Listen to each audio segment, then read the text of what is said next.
Добар ден на сите, освен на газдите и на следачите. 6.000 денари повисоки плати за сите работници во приватниот сектор и минималец од 600 евра. Синдикалците ги испорачаа своите барања пред работодавачите. Сојузот на стопански комори, пред чии простори ја одржаа втората блокада од најавените 3. Владата не е партнер и пријател на работодавачите, туку тоа се работниците. Порачаа од ССМ и побараа бизнес заедницата да ги прифати нивните барања. Тука сме кај газдите, кај истите оние кои ги избркаа цели наши семејства во странство. Кај газдите кои одбиваат да зголемат минималната плата и кои одбиваат да ги зголемат останатите плати само затоа што законот не се променил. Кај газдите кои се слепи послушници на владата, а владата веќе кажа дека си се договарала со своите вработени, па ги остави газдите да бидат виновни за идниот генерален штрајк и во јавниот и во приватниот сектор. Следните протести ќе бидат во поголем број и помасовни, предупреди подпредседателот на ССМ Иван Пешевски. Напоменувам, подсетувам и за сите што не слушнале до сега.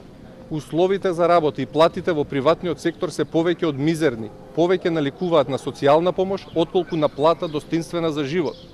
Подсетувам, напоменувам и повторувам, секое седнување на маса со представниците од приватниот сектор што се представуваат како големи газди и работодавачи, не е социјален диалог кој доведува до унапредување на работнички права и плати, туку напротив пробуваат да скратат сето она што синдикатот го обезбедил во минатото.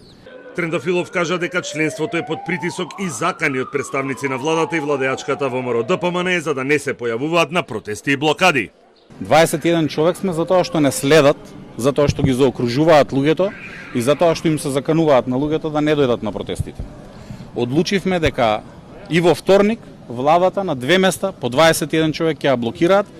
Премиерот Мицкоски пак побара Трендафилов да се извини на пратеничката Стојановска и додаде дека авторот на снимката која се појави во јавноста бил професионален.